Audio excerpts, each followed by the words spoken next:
ဒီရဲတိုင်းမှာနာမည်အကြီးဆုံးအခန်းဒီအခန်းကနန်းတော်ထဲမှာအလုံးဝအလှဆုံးနဲ့အခမ်းအနားဆုံးအခန်းလို့ပြောလို့ရတယ်ပေါ့နော်ဒီပကြီးကားတွေဆိုလို့ရှိရင်လက်18ရာစုတည်းကပကြီးကားတွေပြီးလို့ရှိရင်ဒီပြကန်းက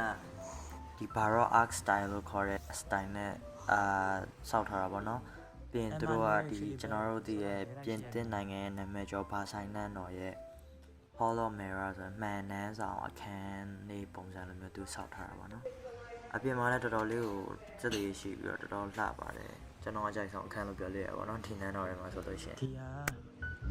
ဟာရဲတိုင်းမှာအလှဆုံးအခန်းပဲ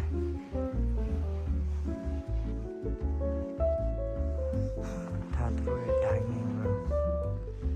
ထမင်းစားခန်း What the fuck This is ballroom for dance ဒီဟာ ballroom နဲ့ကာပွဲတွေပါလုပ်တဲ့ဟာ and this is me